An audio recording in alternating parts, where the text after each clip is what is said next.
Et souvent, les professionnels recommandent de garder au-delà de 12 ans. Comment vous pourrez savoir que le marché immobilier, à cet endroit spécifiquement, il aura pris de la valeur? Parce qu'on va s'appuyer sur l'antériorité.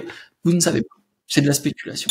J'ai fait beaucoup de tests sur l'intelligence artificielle et pour l'instant, c'est encore trop jeune. En fait, les réponses sont souvent fausses ou inadaptées. Donc, c'est difficile. Moi, j'adorerais. Ça veut dire que demain, on a révolutionné le marché. Je suis pas plus intelligent que la moyenne, c'est faux. Je pense qu'à partir du moment où on a un investissement, tout le monde peut le faire. Ça prend du temps. J'ai commencé quand j'avais 20 ans, j'en ai presque 40. Ça m'a pris 20 ans. Voilà. Mais tout le monde peut le faire. Et souvent, j'ai des personnes qui viennent voir, pour moi, c'est trop tard. Ils ont 50 ans, 55 ans. Je vous le dis, ce n'est pas trop tard, y compris pour l'immobilier. Bienvenue sur Les Investisseurs 4.0, le podcast qui explore les stratégies et les méthodes pour développer son patrimoine immobilier quand on a 40 ans, un job à plein temps et une vie de famille trépidante. Quand on cherche à construire un patrimoine, on s'intéresse d'abord à faire des investissements les plus sûrs et les plus rentables qui soient pour construire sa boule de neige et sa sécurité financière. Mais on s'interroge rarement sur les fondements des objectifs personnels que nos investissements sont censés nous aider à atteindre ou sur l'impact de nos choix financiers sur notre épanouissement. Pour mieux connecter les leviers de création de richesse avec nos besoins réels et plus profonds, il faut prendre une approche holistique de la gestion de patrimoine. C'est ce que je te propose de faire au travers de notre conversation du jour avec Luc Tillier, fondateur du cabinet de gestion en patrimoine Priveos, qui adopte la gestion de patrimoine sous l'angle de l'indépendance et de la performance. Au cours de la conversation, on verra quels sont les défis et les limites des produits financiers accessibles aux Français, quelles sont les questions difficiles qu'il faut se poser pour approcher la gestion de patrimoine en accord avec ses objectifs, quelles sont les étapes clés à suivre dans la gestion de son patrimoine, à partir de quand diversifier son capital ou profiter de son patrimoine, quels sont les produits essentiels à avoir en portefeuille et ceux qui au contraire ne sont pas efficaces, pourquoi les études patrimoniales que l'on voit aujourd'hui ne sont pas adaptées aux objectifs des clients. Bref, attends-toi à prendre un regard nouveau sur ton approche patrimoniale. Et si tu veux aller plus loin dans tes réflexions sur ton patrimoine, je te recommande de prendre rendez-vous avec Luc au travers du lien qui se trouve dans l'épisode investisseuravecun40.com/200, comme l'épisode 200. Tu seras bien reçu et tu verras Luc s'occupera bien de toi. Et si tu veux aider le podcast à faire sa place dans la constellation des podcasts finance et perso, n'hésite pas à nous aider au travers d'un commentaire 5 étoiles sur Apple Podcast ou Spotify. Je te rappelle que nouveauté, tu peux maintenant laisser des commentaires sur chaque épisode dans Spotify et je peux y répondre également. Donc ça, il y a des échanges intéressants qui peuvent se créer là. Donc n'hésite pas à nous donner de la force là-bas. Allez, sur ce, on attaque notre réflexion sur la gestion de patrimoine de façon holistique avec Luc. C'est parti. Hello Luc, bienvenue chez Les Investisseurs 4.0. Eh bien, bonjour Paco, merci de me recevoir. Merci à toi, on va parler gestion de patrimoine un peu dans sa globalité aujourd'hui. Ce qui est super intéressant, je pense que les gens se posent beaucoup de questions à ce sujet, donc c'est cool qu'on puisse t'avoir pour en parler aujourd'hui. Est-ce que tu peux te présenter brièvement pour les gens qui te connaissent pas peut-être encore ? Bien sûr, je m'appelle Luc Tillier, je m'approche de la quarantaine, j'ai quelques business à mon actif, notamment un cabinet d'ingénierie patrimoniale. J'ai accompagné beaucoup d'investisseurs, j'ai créé un livre sur le financement et je suis passionné de manière générale d'activités, de développer des activités et surtout d'accompagner des personnes à se réaliser, que ça soit humainement ou patrimonialement.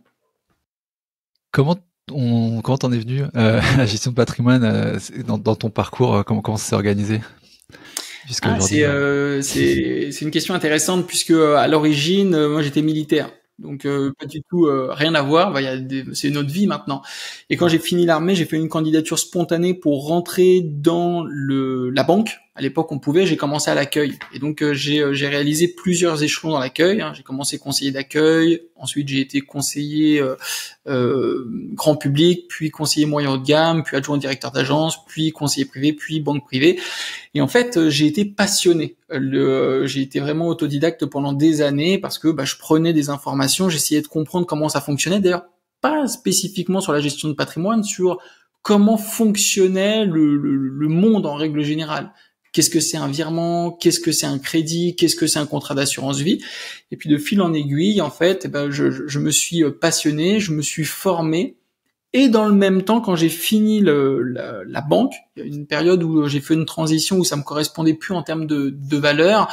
J'ai beaucoup investi dans l'accompagnement des personnes sur différents outils et notamment la maïotique, le coaching, qui me sert aujourd'hui tous les jours dans mon activité d'ingénieur patrimonial. Parce que, en fait, l'ingénierie patrimoniale ou la gestion de patrimoine, c'est comprendre comment les personnes fonctionnent et faire en sorte que le patrimoine soit au service de leur vie, de leur valeur, de leur épanouissement, et non pas les faire devenir les plus riches. Et en fait, c'est ce qui m'a animé, ce qui continue de m'animer au jour le jour. Tu me demandes comment j'en suis arrivé à la gestion de patrimoine. Je pense qu'en fait, on n'a jamais vraiment complètement fini la gestion de patrimoine parce que y a des lois de finances qui sont mises à jour chaque année, parce que il y a des dispositions réglementaires qui sont prises, parce que les envies et les valeurs des personnes évoluent. Et moi, c'est ce qui continue de me plaire, c'est que ça nous impose l'humilité. C'est que quand il y a une personne qui vient nous voir, la technique, oui, on l'a très bien, mais en fait, ce qu'on ne peut pas changer, ce qu'on ne peut pas anticiper, c'est quelle va être la vie de la personne et qu'est-ce qu'elle veut. Et on doit à la fois faire preuve de réserve sur les interprétations et les jugements qu'on doit même s'interdire d'avoir, et finalement ce que la personne désire et quelles sont les stratégies qu'on va mettre en place pour l'aider. Donc moi, c'est comme ça que j'en suis arrivé à la gestion de patrimoine que je pratique aujourd'hui et qui n'est pas nécessairement celle que tout le monde a en tête.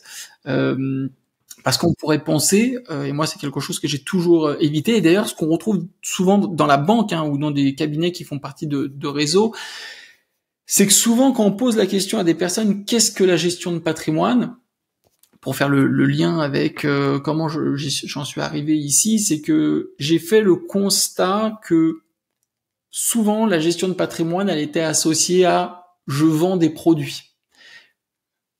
Je réponds à une demande d'un client, mais sans vraiment comprendre ses besoins.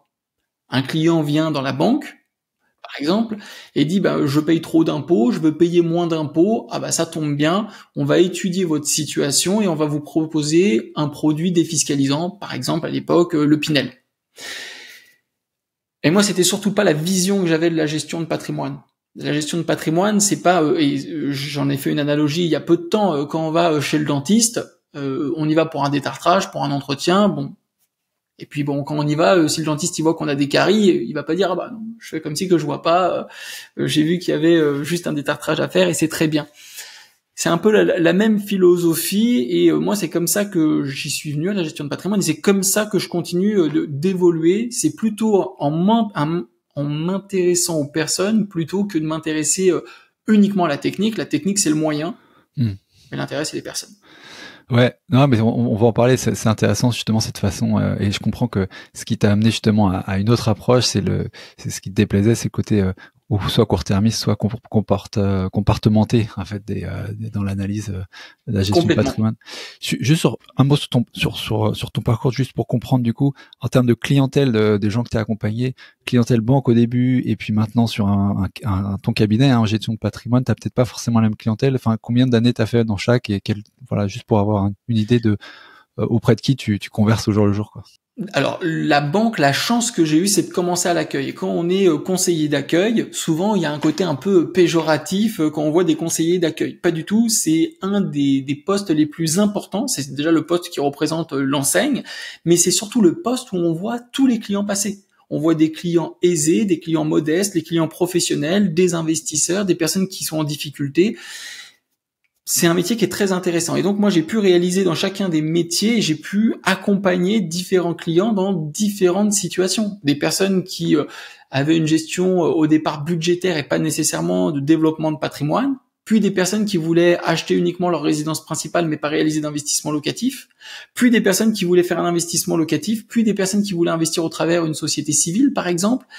Et ainsi de suite. Donc, j'ai vraiment eu tous les profils et toutes les moyennes d'âge. C'est-à-dire que j'ai eu à la fois des jeunes adolescents qui avaient leur première carte mise en place par leurs parents, jusqu'à des personnes qui avaient, pour le plus vieux, qui avaient 91 ans. D'ailleurs, on en reparlera en termes de gestion du temps, c'est souvent quelque chose que je partage, d'ailleurs je vais le partager tout de suite pour pas l'oublier, parce qu'il y a une notion de temps dans la gestion de patrimoine, et ce client-là m'a dit, vous verrez un jour, monsieur Tilly, vous clignerez des yeux et vous aurez mon âge. Et j'ai trouvé que c'était très beau, et du coup je l'ai gardé, mais c'est vrai. Aujourd'hui, je m'approche de la quarantaine et j'ai l'impression que mes 20 ans, ils étaient hier. Et dans la gestion de patrimoine, il y a cette notion de temps, de qu'est-ce que je réalise aujourd'hui pour atteindre quoi, en sachant que, et c'est tout l'aspect aussi de la gestion de patrimoine, c'est que je ne pense pas de la même manière quand j'avais 20 ans que quand j'en avais 30 et quand je m'approche des 40 et certainement quand j'en aurai 50. Et ça veut dire qu'on doit être agile dans la vision et les objectifs que l'on a et on a le droit de s'autoriser à les faire évoluer. Parce que aujourd'hui j'ai pas d'enfants, demain j'aurai des enfants, est-ce que ça va changer ma vision de vie? C'est pour ça que quand on a une approche qui est monothématique, c'est pas toujours adapté de se dire là aujourd'hui je veux payer moins d'impôts, mais est-ce que c'est vraiment ce que je veux? On va en reparler après, mais c'est pas certain. Donc à l'époque, le public que j'avais ou dans les années que j'ai eues, j'ai fait un peu plus de 7 ans dans la banque, mais la banque finalement je l'ai jamais quittée parce que j'ai des clients qui ont besoin de financement, j'ai des clients qui sont qui ont une analyse de bilan que je dois faire avec des interventions de la banque parce qu'il y a des financements, parce qu'il y a des développements qui sont réalisés. Et donc évidemment, je continue à côtoyer les banques et j'ai un gros réseau d'ailleurs dans les banques. Et dans le cadre du cabinet, le cabinet il existe depuis là on est dans la 2e année. En sachant que moi de la gestion de patrimoine j'en fais depuis 15 ans, mais les clients que nous avons dans le cabinet sont de profils divers. On a des personnes qui sont plutôt modestes et qui n'ont pas commencé à développer leur patrimoine, mais aujourd'hui on fonctionne beaucoup par le bouche à oreille parce qu'on a un positionnement qui est singulier sur le marché, à la fois dans notre approche et à la fois dans notre facturation. Et les clients qui viennent nous voir souvent c'est le bouche à oreille. On fait très très peu de communication, voire pas du tout. Moi, je communique, je fais des posts sur LinkedIn, mais c'est tout ce qui existe. En revanche, les personnes qui nous sont recommandées sont souvent des investisseurs immobiliers ou souvent des cadres dirigeants ou des chefs d'entreprise. Ça veut pas dire qu'on exclut les autres, mais ça veut dire que ça représente 70 à 80% de la population que nous rencontrons et que nous accompagnons. Le truc qui me, dans le panorama aujourd'hui du conseil en gestion de patrimoine, des produits bancaires, financiers de manière générale, le truc la question que je me pose toujours, c'est est-ce que tu parlais justement des objectifs en fonction de la vie, du temps qui passe, qui peuvent changer, s'habituer, être souple. Et en face, il y a des produits qui peuvent être vendus par les professionnels. Et je me pose toujours la question de savoir déjà, dans un premier temps, est-ce que tu penses qu'aujourd'hui, dans le panorama produits accessibles aux Français, est-ce qu'il y a des produits qui répondent à tous les types d'objectifs selon le type d'objectif que chacun peut se donner, ou est-ce que tu crois que même en termes de produits, en fait, on est un peu limité nous en France par rapport à d'autres pays, déjà juste pour avoir une sorte de grand angle avant d'aller plus en détail sur quelle stratégie et quel produit, tu vois? Oui, nous avons une palette de produits et de services qui pourraient répondre aux demandes de n'importe quel contribuable, clairement. La difficulté qu'il va y avoir, c'est que parfois le service ou la proposition est bonne, mais l'application n'est pas juste. On pourrait prendre un exemple plus tard si tu le souhaites. La deuxième chose, c'est que au-delà de l'application, parmi le panel qui existe, on pourrait prendre en exemple le contrat d'assurance vie, il n'y a pas qu'un seul type de contrat d'assurance vie. Et au sein des types de contrats d'assurance vie, pour parler des véhicules d'investissement, il y a encore des spécificités à observer. La performance, les frais d'entrée, les frais de gestion, les frais de contrat, les frais de retrait, la transmission, la clause de bénéficiaire. Donc, pour un contribuable lambda, l'exercice est pour moi quasi impossible. C'est vraiment, pour être tout à fait transparent, je pense que, et c'est toute la difficulté, c'est que même quand une personne va voir un conseiller en gestion de patrimoine, allez, je vais tout de suite jeter un pavé dans la mare, qui est un vendeur de produits, qui pour moi n'a pas une approche qui est globale, qui est holistique. Le vendeur de produits aura toujours une meilleure connaissance technique du produit, qui viendra apporter une pseudo compétence et donc une cohérence vis-à-vis du client. Et donc le client se dira, compte tenu de ce qu'il est en train de me dire et des arguments qu'il a, il sait mieux que moi, et donc je vais lui faire confiance et je vais investir avec lui. Et tu penses du coup que le particulier qui est le plus informé possible aujourd'hui, même le plus informé des particuliers, vraiment, peut pas avoir accès au meilleur de produits par rapport à sa situation, son objectif ciblé? Je vais modérer. Oui, c'est toujours possible, mais ça va dépendre le temps que tu souhaites y accorder. C'est en fait, quand tu prends ta journée de travail, plus l'énergie, plus l'envie, plus ta vie de famille, plus tes quelques loisirs, bon, en fait, c'est à un moment donné, il va falloir que tu fasses des choix. Et sur le contrat d'assurance vie, je vais prendre ça, on pourrait parler d'autres choses, mais le contrat d'assurance vie, aller en dessous de 30 heures, je pense que tu effleures. Je parle même pas de la société civile. Société civile, j'avais sorti une formation, ça fait toujours, elle existe toujours, ça fait 32 heures de vidéo, j'ai pas abordé tous les sujets. J'ai pas été dans le détail du micro-détail, disons que je l'ai tourné, ça veut dire que j'ai fait la recherche d'informations, je l'ai assimilé, pédagogiquement je l'ai mis en place, j'ai donné des exemples chiffrés d'applications. Et j'ai déjà cette logique juridique sur les interprétations des textes. Donc, j'ai pas la condescendance de dire que le contribuable lambda ne peut pas l'atteindre, mais ça va coûter en termes d'énergie et en termes de temps. Si on a du temps à passer, qu'on est salarié par exemple ou quoi, le mieux est peut-être de comprendre le mécanisme qu'il y a derrière, un petit peu la philosophie, un petit peu globalement de ce que cherchent les uns et les autres, l'État, les acteurs, les banques, etc. Et après, canaliser un peu, trouver le bon réseau ensuite pour trouver le produit qui est adapté, mais pas perdre son temps sur. Parce qu'en plus c'est changeant, j'imagine, c'est pas genre un truc tu acquiers la connaissance et ensuite. Alors en fait c'est deux choses différentes en plus parce que je sais ce que je veux et je vais creuser. Et là, on peut atteindre 70-80% de l'information en quelques dizaines d'heures. Mais après, ça va être la personnalisation qui va prendre les 20 ou 30% qui manquent. Mais si on est à l'échelon avant, c'est-à-dire que je ne sais pas ce que je veux, et par rapport à ma situation, voilà qu'est-ce qu'il est pour moi le plus adapté de faire ou de mettre en place, là par contre, pour moi, c'est impossible. C'est-à-dire que parce qu'en fait, dans la gestion de patrimoine, je vais le présenter comme ça. En tout cas, moi, c'est ma vision. Il y a 4 missions à accomplir. Et je vais même pas parler des cabinets, hein, c'est 4 missions qu'on doit réaliser. La première mission, ça va être de sécuriser son patrimoine. Qu'est-ce que je vais mettre en place et de quelle manière pour que demain, le législateur ne me reproche pas quelque chose de mal. Par exemple, un abus de droit, ou mes déclarations sont bien, ou je pourrais donner des exemples si tu m'en demandes par la suite. Donc la première chose, c'est sécuriser ce que je vais mettre en place, ou même sécuriser déjà l'existant. Et ça parle pas que d'investissement. Ça peut être sécuriser mon contrat de mariage, ça peut être sécuriser ma transmission, ça peut être sécuriser mes flux financiers, peu importe. Sécuriser, première mission. Deuxième mission, développer mon patrimoine et optimiser mon patrimoine. Soit j'optimise l'existant, soit je développe et je vais optimiser ce que je vais mettre en place. Et quatrième mission, ça va être accompagné dans le cadre de la meilleure transmission possible de mon vivant ou au moment de mon décès, de ma succession.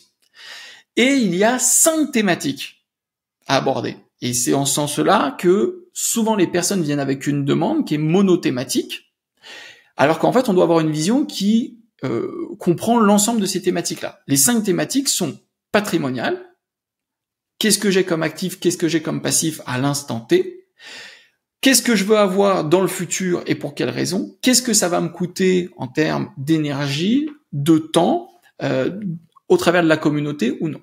Est-ce que c'est des biens propres, des biens communs, et ainsi de suite. Deuxième thématique, la thématique matrimoniale. Est-ce que je suis en couple? Si je suis en couple, comment je suis en couple? Est-ce que je suis en union libre? Est-ce que je suis pacsé? Est-ce que je suis marié? Sous quel régime? Quelle est la relation que j'ai avec mes parents? Est-ce que j'ai des frères et sœurs? Est-ce que je m'entends bien avec les enfants? Qu'est-ce qui se passe dans le cadre d'un décès? Qu'est-ce qui se passe dans le cadre d'une séparation? Donc toutes ces questions-là. Troisième thématique, économique. Quels sont les flux d'argent qui rentrent aujourd'hui dans mon foyer? Qu'est-ce qui sort? Qu'est-ce qui se passera à une échéance plus 3 ans, plus 5 ans? Est-ce que ça me correspond? Est-ce que ce sont des revenus actifs, des revenus passifs? Voilà. Je donne quelques exemples de questions, hein. C'est pas toutes les questions, mais c'est pour animer les thématiques. Thématique juridique, mais pas que fiscale. Qu'est-ce qui se passe en droit civil? Qu'est-ce qui se passe en droit de la famille? Qu'est-ce qui se passe en droit des sociétés? Qu'est-ce qui se passe évidemment en droit fiscal? Et enfin, la thématique de la succession. Qu'est-ce qui se passe si je fais une donation du vivant? Quelle forme de donation? Donation simple, donation partage? Est-ce que je fais un pacte de famille? Est-ce que je fais du démembrement? Voilà.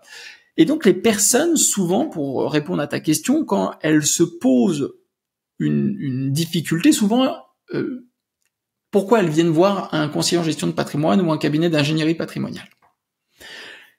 Elles viennent avec une demande. Je veux obtenir des compléments de revenus. je veux préparer ma retraite. Je veux payer moins de fiscalité. Voilà, ce sont souvent les 3 sujets pour lesquels les personnes viennent. Et ensuite, elles n'ont pas nécessairement derrière les répercussions. Souvent, les professionnels vont se dire, bon bah très bien, ils viennent pour payer moins d'impôts, alors la thématique c'est fiscale. Mais quid de la partie patrimoniale, matrimoniale? Et donc on a plein de chemins pour... souvent c'est ce que j'échange avec les personnes pour illustrer mon propos. Ce que les personnes veulent, c'est pas payer moins d'impôts. C'est rare les personnes par conviction qui disent non, je veux moins contribuer à mon pays. C'est pas ça. Les personnes, la vérité, c'est que elles veulent plus de pouvoir d'achat. Et on s'arrête même pas ici. On veut plus de pouvoir d'achat pour faire quoi? Est-ce que c'est pour avoir plus de temps? Est-ce que c'est pour passer plus d'avoir à ma famille? Est-ce que c'est pour avoir plus de loisirs? Est-ce que c'est pour avoir plus de liberté? Et c'est ça, en fait, qui est intéressant. Et donc, si on se concentre que sur la partie fiscale, alors peut-être que, je vais reprendre cet exemple pour illustrer le propos, si je vous propose un Pinel, sans me poser plus de questions, alors le Pinel, il est un petit peu moins adapté en ce moment, parce qu'avec les lois de finances, les avantages ont diminué, mais ça pourrait être une autre disposition. Est-ce que c'est adapté pour vous de faire de l'immobilier? Est-ce que vous avez envie de gérer des locataires? Est-ce que vous êtes certain que les revenus que vous allez avoir par ailleurs, ça va pas être simplement un décalage dans le temps par rapport à votre revenu? Parce que vous n'allez pas gagner plus de pouvoir d'achat. Les professionnels qui vont vous vendre ces produits-là, souvent, vont vous dire, l'effort que vous mettez dans vos impôts, au lieu de le mettre dans vos impôts, vous allez le mettre dans le remboursement du prêt, donc faire un effort d'épargne. Et par ailleurs, la capitalisation du bien immobilier va venir renforcer votre patrimoine. On ne sait pas. Parce qu'à plus 6 ans, 9 ans, 12 ans, et souvent les professionnels recommandent de garder au-delà de 12 ans, comment vous pourrez savoir que le parc immobilier ou le marché immobilier à cet endroit spécifiquement, il aura pris de la valeur? Parce qu'on va s'appuyer sur l'antériorité. Vous ne savez pas. C'est de la spéculation. Est-ce que tu dis aussi en filigrane aussi, c'est que finalement, quand tu c'est un ensemble de briques et quand tu en altères une, en fait, il y a une fragilité qui s'ouvre sur un autre front que t'as pas forcément vu ou et surtout en plus si les objectifs changent, les étapes dans la vie changent, etc. et que tu peux pas juste isolément dire tu perds à moins d'impôts, c'est un silo et perds à moins d'impôts point quoi en fait. Exact, et c'est toute la richesse. Et c'est pour ça que souvent les personnes sur le marché, il y en a peu qui font que du conseil ou qui facturent des honoraires. Mais c'est ce qui est intéressant, c'est qu'on est obligé d'accompagner le client. On devient comme le notaire, comme les avocats, on a une proximité, j'ai même envie de dire encore plus, parce qu'on doit prendre des nouvelles régulièrement. Les problèmes de santé, les objectifs de vie, parce qu'on doit faire des ajustements. Si on ne le fait pas, on pourrait prendre comme tout. Vous faites du sport, on se fixe pas d'objectif. À un moment donné, je me pose pas de questions. Très bien. Mais qu'est-ce qui va se produire? Pareil pour l'entretien de ma voiture. Et en fait, c'est pour chacune de ces petites briques qui, en tout cas, nous dans le cabinet, on a un vrai intérêt, une vraie passion de se dire mais qu'est-ce qui est en train de se passer pour vous? Quel impact ça a? Qu'est-ce que ça va changer? Voilà. Je sais que tu as une approche justement, tu en parlais beaucoup basée sur les valeurs et les besoins réels des personnes. Plutôt que l'objectif peut-être qu'elles sont affichées ou qu'elles ont écrit sur un bout de papier son objectif à 10 ans. Est-ce que tu as des exemples de choses que tu vois justement de divergences que tu découvres après avec tes clients entre l'objectif affiché et le besoin réel? Et à travers cette question-là aussi, est-ce qu'il y a des produits qui sont pour toi systématiquement proposés et qui correspondent du coup pas du tout aux besoins réels des clients? Oui, complètement. Par exemple, souvent dans les objectifs, les personnes vont s'arrêter quand ils vont accompagner donc des clients dans la découverte du client.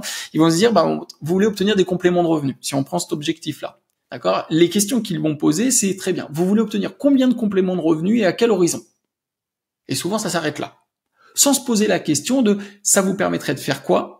Quels sont les rêves qui sont sous-jacents derrière? Quelles sont vos angoisses? Qu'est-ce qui pourrait au pire se passer pour vous? Quel est l'objectif final derrière ça? Qu'est-ce que ça changerait pour vous? Donc en fait, il y a toute une maïeutique, mais qu'on ne peut pas leur reprocher parce qu'ils ne sont pas formés pour. C'est que dans les écoles, ils apprennent de la technique, ils apprennent même pas à faire des études patrimoniales. On leur donne de la technique et après on leur dit débrouillez-vous. Mais ils n'ont pas de formation en coaching, donc ils n'ont pas appris à poser des questions. Et donc, parfois, il y a l'expérience de vie qui peut servir, mais qui, dans l'accompagnement et qu'on veut vendre un produit, bah, ils s'en foutent. L'idée, c'est de dire, le client, il m'a exprimé ça, j'ai un produit en face qui donne ça, alors, sur le papier, ça fit. Pour exemple, pour illustrer le propos, prenons le plan d'épargne retraite. Plan d'épargne retraite, une personne vient et dit, j'aimerais préparer ma retraite et payer moins d'impôts. Parfait, monsieur, il y a un outil qui existe, qui est formidable, enfin, un produit, c'est le plan d'épargne retraite. L'argent que vous allez verser dedans, qui correspond à 10% de la rémunération que vous avez perçue, eh bien, vous allez pouvoir le verser dans le plan d'épargne retraite et bénéficier d'une réduction sur vos impôts. Donc, quand vous avez 30 000 euros de revenus, vous avez le droit de verser 3 000 euros sur votre plan d'épargne retraite. Ces 3 000 euros-là vont venir en déduction des 30 000 euros. Je parle pas des 10% d'abattement ou des frais réels, c'est pour l'exemple. Et donc, vous allez économiser, si vous êtes dans une tranche à 30%, c'est 30% de 3 000 euros. Vous allez économiser 30%, 3 x 3, 900 euros. 900 euros d'impôts. Génial. Merci beaucoup. La réalité, c'est que non, pas merci beaucoup. Pourquoi ? Parce que quand on utilise le PER, je parle pas des sorties exceptionnelles qu'on peut avoir, et qu'on arrive à terme du plan d'épargne retraite, les moyens de sortie sont au titre de 4. Allez, je vais dire 4. Il y en a une, je vais tout de suite l'écarter, c'est si on décède, le PER, il rentre dans une succession comme dans le cadre du contrat d'assurance. Je l'écarte. Les 3 autres, soit je sors en faisant un rachat total. Je fais un rachat total, ça veut dire que si dessus j'ai 200 000 euros, je vais sortir d'un seul coup, ça va être soumis à ma tranche marginale d'imposition, et donc, ça voudrait dire que ma tranche marginale d'imposition à 200 000 euros, je serai à plus de 30%. Donc, déjà, le rachat total, pas une bonne idée. Deuxième solution, je fais un rachat en rente. Donc, ça veut dire que j'abandonne mon capital, et par rapport à la table de mortalité, et par rapport au temps qui me reste à vivre, eh bien, tous les mois, je vais percevoir de l'argent in vita aeternam. Souvent, pour que ce soit rentable, il faut qu'on vive plus de 100 ans, 105 ans. Alors, en moyenne, je tombe sur 103, 105 ans, ça dépend. On y peut arriver, et dans quel état ? Quand tu dis rentable, excuse-moi, juste te couper. Quand tu dis rentable, là, tu veux dire les flux que tu déposes, toi, en tenant compte de l'intérêt du temps, par rapport aux flux que tu vas récupérer, c'est ça pour toi ? En fait, le capital que tu as mis sur ton plan d'épargne retraite, pour que tu le récupères, pour que je considère que ce soit un minimum rentable, un minimum à l'équilibre, pour que tu le récupères, ce capital-là, il faudrait que tu vives plus de 103 ans en moyenne. Voilà, dans les calculs, parce que souvent les personnes en parlent, mais ils n'ont jamais fait des calculs cas précis. Ils répètent ce qu'ils ont vu en formation, ce qu'ils voient sur des sites internet, ce qu'ils lisent dans les livres, mais ce que j'invite tout le monde à faire, c'est faites les calculs. Voilà, les calculs sont pas difficiles. Troisième possibilité de sortie, c'est ce qu'on appelle des rachats partiels. C'est nous qui décidons de quand est-ce que les montants sont rachetés. Ça peut fonctionner dans ce cadre-là. Mais ça, il y en a très peu qu'on parle déjà de la souscription. Ça peut fonctionner pourquoi ? Parce que quand on est à la retraite, on a une diminution des revenus, donc la tranche marginale d'imposition baisse, et souvent, les enfants sont partis. Donc, il y a un effet de vase communicant, c'est on a moins de parts, mais on a moins de revenus, et donc on va se maintenir dans une imposition qui est similaire. Donc, finalement, c'est de l'argent qui est différé dans le temps, l'imposition. Donc, le vrai sur l'intérêt quand on fait un plan d'épargne retraite, c'est que l'économie d'impôt que nous avons réalisée, il faut surtout la réinvestir. Si j'ai économisé 900 euros, ces 900 euros-là, je les utilise pas pour partir en vacances. Non. Je les utilise pour faire un autre placement parce qu'avec l'effet des intérêts composés, eh bien, l'investissement des 900 euros va être productif d'intérêt et il va y avoir un effet boule de neige dans les années qui suivent qui vont faire que ça va me faire gagner un capital. Et si on cumule les deux, oui, c'est intéressant. Donc, tu veux dire cumuler les deux, c'est-à-dire racheter un peu régulièrement et les investir, et à côté, pouvoir bénéficier à terme du fait d'avoir des revenus qui seront moins imposés à terme, quoi. C'est faire le plan d'épargne retraite et l'économie d'impôt que nous aurons réalisé dans le cadre du plan d'épargne retraite, les 900 euros dans le cadre de l'exemple, eh bien, ça sera les réinvestir sur un autre investissement avec un risque qui peut être prudent, équilibré ou dynamique, et faire travailler cet argent-là à côté. Ça demande une discipline, quoi. Déjà, ça demande une discipline, mais ça demande aussi une réflexion de mettre les deux en même temps et d'y penser. Et la plupart du temps, c'est pas ce qui est fait. La plupart du temps, c'est on met en place un plan d'épargne retraite avec un versement récurrent dessus. Et évidemment, je n'en ai pas parlé parce que là, j'ai eu un cas tout à fait récent, il y a 2 semaines. Sur le plan d'épargne retraite, l'assureur prenait 4,75 de droits d'entrée en frais d'entrée aux clients. Et la performance sur les 5 dernières années, c'était 3%. Donc ça veut dire que déjà la première année, ils perdent de l'argent. Voilà. Et on n'a pas encore parlé des frais de gestion. Donc là, je parle dans le meilleur des mondes où on a des frais qui sont réduits à la fois sur les frais d'entrée et sur les frais de gestion. Voilà. Donc c'est pour ça que c'est complexe. C'est que il n'y a pas uniquement que l'outil qui est à disposition. Après, il y a qui le propose, quelles sont les marges qui sont prises, quelles sont les performances. Parce que pareil, d'un plan d'épargne retraite à un autre, les actifs qui vont être dedans ne sont pas les mêmes. L'intérêt quand même du plan d'épargne retraite, de ce que j'en entends, c'est surtout l'abondement de l'entreprise quand il a lieu en fait, non? Oui, ça peut être. Alors il y a différents plans d'épargne retraite. Il y a le plan d'épargne retraite collectif qui est dans le cadre de l'entreprise, et puis il y a le plan d'épargne retraite individuel. Donc la personne d'ailleurs peut avoir les deux. Dans un court instant, on verra pourquoi il ne faut pas diversifier son patrimoine trop tôt, à partir de quand le sécuriser ou en profiter de son vivant. Et en attendant, si tu veux prendre en main tes finances et ton développement financier et patrimonial avec des experts de renom, je te recommande de t'inscrire sur l'Académie du patrimoine que Luc vient de lancer. Tu auras accès à des cours, des guidance, des experts sur les domaines aussi variés que le droit des familles, les crypto-actifs ou les travaux de rénovation et la reprise d'entreprise. Pour t'inscrire, rends-toi vite sur la page de l'épisode sur investisseur40.com/200. C'est un lien affilié qui me permettra aussi de recevoir une commission qui m'aidera dans la création et la maintenance de ce podcast que tu apprécies tant. Merci beaucoup d'avance et bonne écoute. Ouais, c'est ça. Peut-être l'individuel est moins avantageux. En tout cas, pour toi, si on est dans un objectif, encore une fois, de construire du patrimoine, l'idée qu'on va être moins posé à sa retraite, elle n'est pas très adéquate, quoi. Oui. En fait, surtout ce que je veux dire, c'est que là, on a pris l'exemple du plan d'épargne retraite, mais pourrait y avoir d'autres sujets. C'est-à-dire que c'est pas parce qu'une personne veut obtenir des compléments de revenus, si je lui fais obtenir des compléments de revenus et que je n'anticipe pas le véhicule qu'on va utiliser, potentiellement, elle va payer plus de fiscalité. Est-ce que vous êtes OK de payer plus de fiscalité? C'est pas grave. Si on gagne 1 000 € et que je suis dans une tranche marginale d'imposition à 30%, et on va considérer qu'il n'y a pas de prélèvements sociaux sur l'investissement, je gagne 1 000, je donne 300. Donc au final, il y a 700 dans ma poche. Est-ce que je suis OK avec ça ou pas? Et il y a des personnes, ça va être non.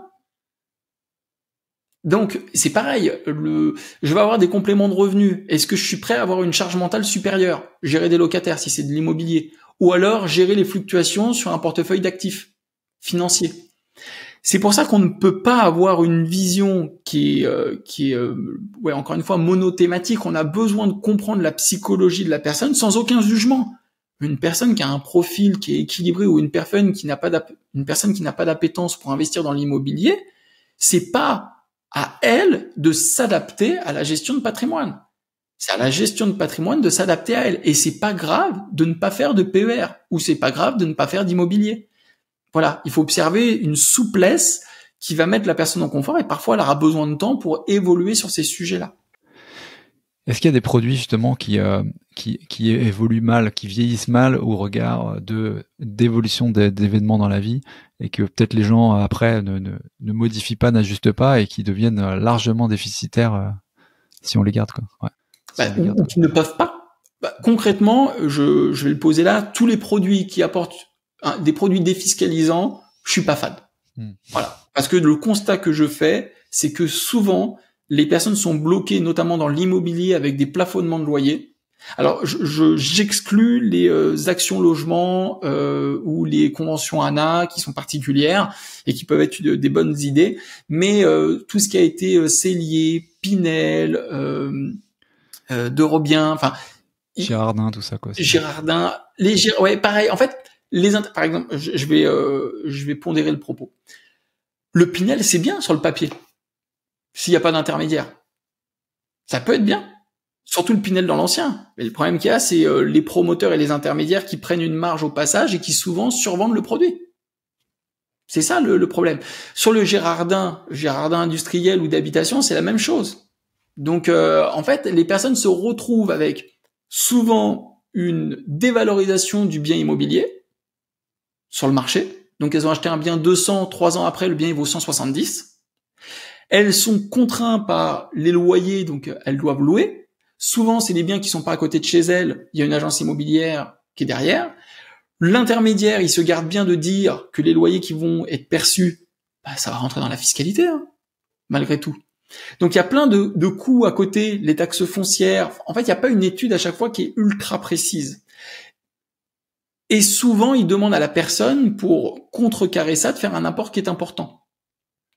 Ce qui fait que la personne qui n'a pas de visibilité, elle ne se rend pas compte en fait de ce à quoi elle est en train de souscrire et comment.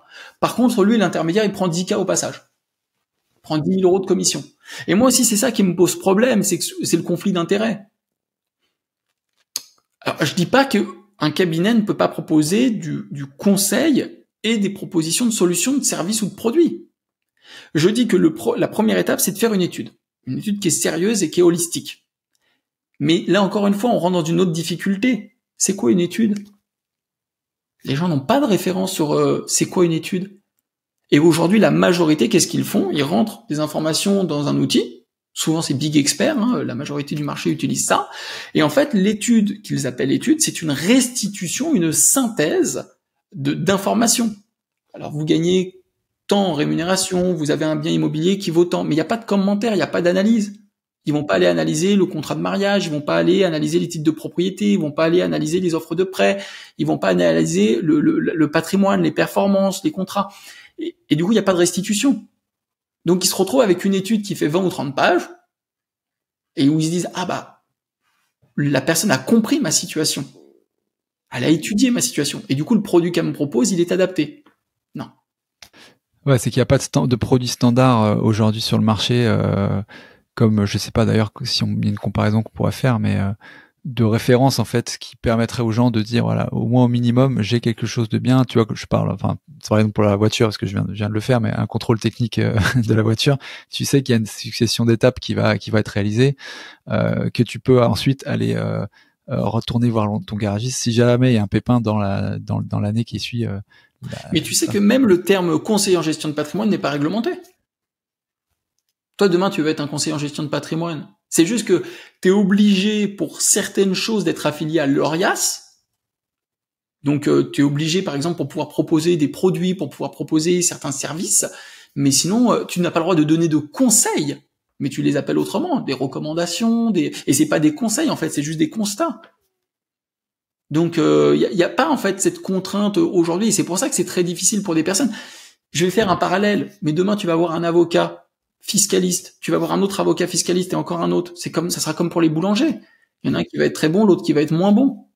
Bon, bah, imagine sur une activité qui est pas réglementée ou pas suffisamment réglementée. Ouais, complètement. Je parlais hier avec un entrepreneur qui me racontait justement qu'il avait sur un conflit demandé à un cabinet très réputé à Paris une lettre de confort, c'était 40 000 euros quoi. Et je demandais pourquoi il a payé autant et il me disait voilà, elle est ceinture bretelle. Toi, en fonction du besoin en fait, t'as pas la même chose. J'imagine que s'il était allé voir un truc sur internet, légal expert ou je sais pas quoi, il a jamais eu. Tu vois. Aujourd'hui, quand nous on propose une étude et qu'on l'envoie, on a des partenaires avocats, experts comptables. Ils disent nous on sort des études qui font entre 60 et 120 pages. Donc évidemment, les personnes nous disent, bah, si nous on faisait ça au sein du cabinet, on facturerait entre 30 et 50 000 euros. Mais pourquoi? Parce que souvent les cabinets d'avocats facturent à la page. En tout cas, nous les cabinets qu'on a consultés. Et aujourd'hui, c'est ce que j'ai compris. Nous, on travaille beaucoup avec les experts comptables, les avocats, les notaires. Déjà, pas tout le monde a le temps de tout faire. Déjà. Souvent, ils font une chose monothématique. Je prends l'exemple des notaires. Les notaires, souvent, c'est le droit de la famille et les actes immobiliers. C'est très bien. Mais quand j'échange avec eux sur les sociétés civiles immobilières, ils font pas des sociétés civiles immobilières tous les jours. Donc, ils ont pas toutes les subtilités. Et ça veut pas dire qu'ils ne sont pas compétents ou qu'ils n'ont pas la compétence. Enfin, ils n'ont pas la possibilité d'acquérir la compétence. Ça veut dire simplement qu'il y a une question d'automatisme, d'évolution de la loi. Par exemple, sur les sociétés civiles, bah, ça a évolué avec les enfants en 2018. Bon, bah, faut le savoir. Que quand on met des enfants dedans, bah, quand on va aller financer la banque elle va, par exemple, demander l'exclusion de la responsabilité des enfants, l'intervention des juges des tutelles. Voilà, donc ça peut y avoir des contraintes. Voilà. Tu parlais quand même qu'il y avait encore 3 grandes questions que les gens se posent de manière régulière, que ce soit voilà, créer un complément de revenu à côté, une retraite, et puis la troisième, je crois que c'est la transmission, peut-être. Oui, payer moins d'impôts. Payer moins d'impôts. Qu'est-ce qui est pour toi globalement quand même, qu'est-ce qui fonctionne bien peut-être? Alors encore une fois là, tu viens de dire justement qu'il faut pas généraliser toujours, mais si tu peux nous donner peut-être des enseignements sur un type de cas peut-être où c'est intéressant d'aller sur tel type de produit qui serait peut-être pas connu de tout le monde, ou qui serait peut-être un peu insoupçonné, ou à contrario des situations où les gens rentrent systématiquement dans le piège de prendre un truc qui est pas pour eux, tu vois, pour avoir une idée en fait, en fonction de ces grandes étapes, vers quoi on s'oriente si on réfléchit construction de patrimoine, protection de patrimoine, tout ça, quoi. Déjà, ce qu'il faut comprendre dans la gestion de patrimoine, c'est que il y a effectivement des étapes, mais il y a surtout une chose à garder à l'esprit, c'est qu'est-ce que je veux atteindre et pour quelles raisons. Ça, c'est la première question que je dois me poser. Tout le reste ne va être que des stratégies, des moyens pour y tendre. Et il y a aussi une autre question qui va se poser, c'est qu'est-ce que je souhaite éviter. Si on parle de chacune des thématiques, et c'est comme ça qu'il faut aborder pour la construction de son patrimoine, c'est qu'est-ce que je veux pour mon patrimoine. Donc là, on parle des actifs. Voilà, c'est qu'est-ce que je veux avoir. Est-ce que je veux une maison, pas une maison? Est-ce que je veux une voiture, pas de voiture? Est-ce que je veux, je sais pas moi, une résidence secondaire au bord de la mer? Voilà, donc déjà poser pour chacune des thématiques qu'est-ce que je veux. Pour l'union, est-ce que je veux me marier, pas me marier? Est-ce que je veux des enfants, pas d'enfants? Voilà, donc ça c'est des questions à chaque fois à se poser par thématique. Pareil pour les revenus. Je parle du plus large. Une fois que je suis arrivé dedans, et on va prendre l'exemple du patrimoine, voilà, je continue, c'est comment je fais pour, parmi les 4 missions, sécuriser mon patrimoine. Et donc, je pars du gros, c'est qu'est-ce que je veux dans la thématique patrimoniale. Dans la partie patrimoniale, voilà, je veux un patrimoine de temps pour telle raison. Je fais pas toutes les questions, mais j'ai défini ce que je voulais. Une fois que j'ai ça, c'est comment je fais déjà pour le sécuriser. Pour le sécuriser, il va falloir déjà que j'observe une diversification dans ce que j'ai comme actif. Si je mets tous mes œufs dans le même panier, allez, je vais être brutal pour l'exemple, mais je mets tout sur une seule action. Voilà. Évidemment, mon action, si demain elle se plante, j'ai tout perdu. Donc, évidemment, c'est pas une bonne idée. Donc, la première chose que je dois faire, c'est comment je vais diversifier. Quand ça, je me suis dit comment je vais diversifier. Je dois avoir de la disponibilité. Le premier pas, c'est la disponibilité. Alors, ça veut dire quoi la disponibilité? C'est, je dois avoir une épargne de précaution, de l'argent que je peux récupérer la veille pour le lendemain, pour que si j'ai un imprévu, je puisse réagir. Ça correspond à quoi une épargne de précaution quand on est un foyer moyen? Je fais les questions, les réponses, Paco. Ouais, généralement, je préconise aux clients d'avoir entre 3 à 6 mois de charge d'avance. Si tous les mois, j'ai 3 000 € de charge, alors, si je veux avoir 3 mois d'avance, je dois avoir 9 000 € d'avance. Et ça, je le mets sur des comptes bancaires.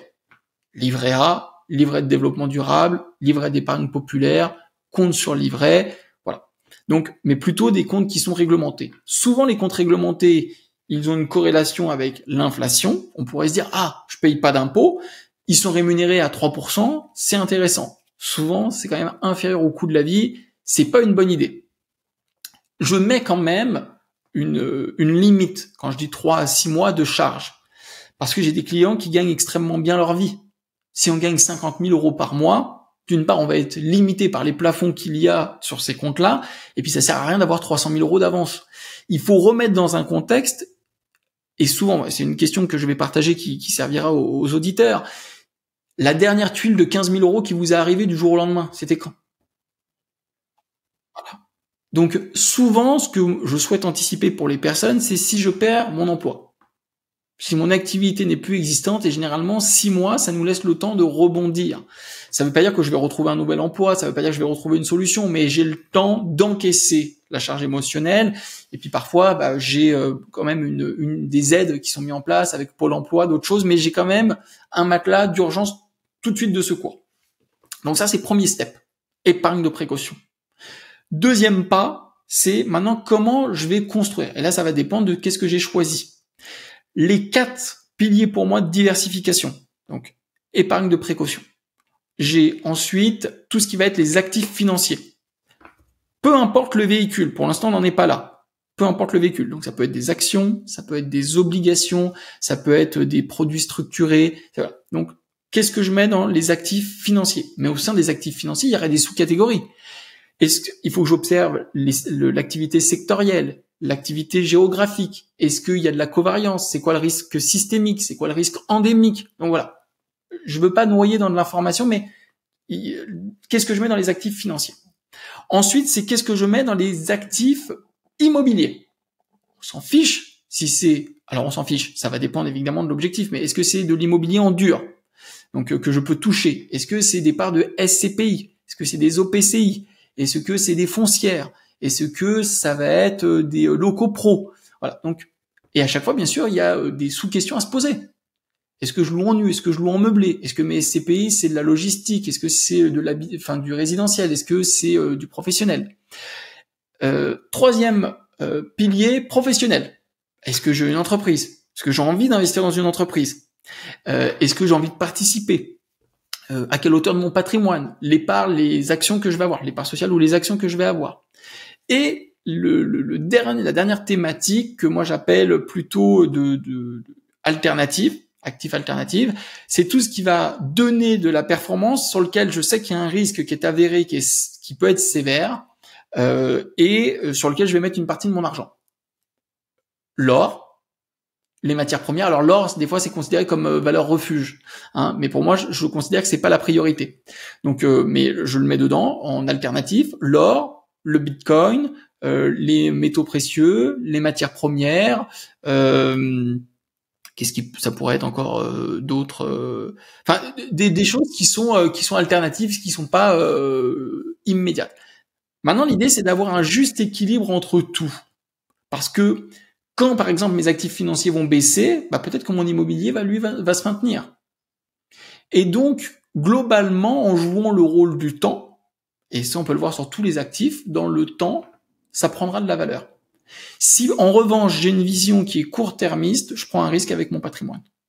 Évidemment. Et dans les actifs, juste pour comprendre, il y a la poche actifs financiers, ça c'est plus de diversifier, MSCI World, tout ça, des ETF. Pas nécessairement des ETF, mais oui, ça peut être des ETF. Diversifié en tout cas, et qui est différente de la poche professionnelle où là tu vas avoir des actions individuelles de boîtes, peut-être même en private equity. Oui, qui sont pas cotés en bourse, pas du coup. Cotés, voilà, ok, ça marche. Et là, sur le côté alternatif, est-ce que tu vises dans ton approche le côté upside, tu vois, limiter son risque et potentiellement en faire une belle plus-value, ou est-ce que plutôt, pour ce qui est, c'est plutôt le profil vraiment conservateur et en cas de gros pépins systémiques, ils seront toujours là, ces actifs. C'est quoi ton approche par rapport à ça? Ça peut être les deux. Quand on réalise un investissement, on peut avoir deux approches. D'ailleurs, on pourrait faire la même chose sur l'immobilier ou sur n'importe quel actif. C'est est-ce que j'ai une approche rendement ou est-ce que j'ai une approche valorisation? Ou est-ce que j'ai une approche les deux? Quand on fait un investissement, si on a une approche uniquement valorisation, c'est je mets de l'argent et j'attends la plus-value. Ce qui pourrait être le cas sur le Bitcoin. Il n'y a pas de distribution sur le Bitcoin de revenus. Enfin, en tout cas, il y aurait des moyens. Mais je vais prendre un exemple simple. Le Bitcoin ne distribue pas des dividendes tous les ans. Mais ma question était plus, tu vois, le Bitcoin, par exemple, très bon exemple. Est-ce que tu mets dans ta poche alternative le Bitcoin en te disant, ça peut faire un x2 et c'est pas trop risqué? Ou est-ce que tu mets le Bitcoin dans cette poche-là en disant, dans tous les cas, il y a un plancher qui fait que même si tous mes autres poches, en fait, elles dégringolent, celle-ci sera... Ça peut être les deux. D'accord. Okay. Dans ton alternative, ça peut être les deux. Tu peux avoir du coup dans ta poche alternative des biens qui vont être ultra sécurisés, mais qui rentrent pas dans les autres catégories. C'est ça dans l'alternative. Et tu peux à la fois avoir l'objet de te dire ça, soit je le fais parce que ça me rapporte des revenus réguliers, mais je sais que c'est instable, ou je le fais, je sais que c'est instable, mais je crois au projet et je pense que ça va faire x2, x3, x10. Donc l'alternative, ça veut pas dire risquer absolument. Ça peut être aussi hyper stable, comme l'or. Ça c'est super, c'est super approche, mais on est dans la partie du coup sécurisée qui est pour toi si je comprends bien vraiment le pilier, la première approche à se poser. Oui. J'ai un peu une idée un peu différente. Moi je suis un petit peu là, au moyen en tout cas entre ça et le reste dans ce que tu décrivais, parce que j'entends aussi qu'il y a beaucoup de personnes qui par exemple vont diversifier de façon importante trop tôt, tu vois, et vont du coup ça abîme la performance d'un actif ou d'un pôle d'actifs sur lequel on a une compétence, une vision, en tout cas on a une conviction forte et sur laquelle on peut appuyer et faire de la perf avant d'en arriver à diversifier pour protéger justement, tu vois. C'est quoi ton point de vue par rapport à ça? Et puis en fait on peut pas tout faire en même temps au même rythme. Au début, par exemple, c'est plus facile de faire de l'immobilier. Pourquoi ? Parce que tu as un effet de levier. Ça veut dire que quand tu vas investir, je prends un exemple au hasard, mais si tu fais un deal avec la banque, tu peux emprunter 200 000 euros. Je dis ce chiffre-là, ça pourrait être moins, ça pourrait être plus. Donc, mécaniquement, tu vas investir 200 000 euros. Tu achètes un bien 200 000 euros que tu mets sur le marché, tu le loues, tu as des locataires, tu as un risque et ainsi de suite. Pas tout le monde a la possibilité de mettre 200 000 euros dans ses actifs financiers. Donc, déjà, tu ne peux pas, et c'est une richesse en France, l'immobilier, selon moi, c'est le premier vecteur quand on part de rien, ce qui a été mon cas, pour devenir riche ou aisé ou plus aisé, c'est l'immobilier. Et encore plus, c'était le cas avant, c'est toujours le cas, mais c'est plus difficile pour faire des emprunts à 110%. Alors là, il y en a qui ont crié au scandale. Oh là là, on peut pas faire d'emprunt à 110% depuis 2023. J'ai des clients qui le font. Messieurs, mesdames, oui, c'est possible. Mais c'est vrai que par contre, depuis début 2023, c'est beaucoup plus difficile. Avant, c'était une folie quand même. On arrivait les poches vides, on pouvait emprunter et investir dans l'immobilier. Donc, alors que aujourd'hui, sur des actifs financiers, par exemple, ou même sur une activité professionnelle, partir avec rien aujourd'hui, c'est très compliqué. Même, je vais parler des business qui sont le moins demandeurs parce qu'il n'y a pas de stock, parce qu'il n'y a pas de locaux, les business en ligne.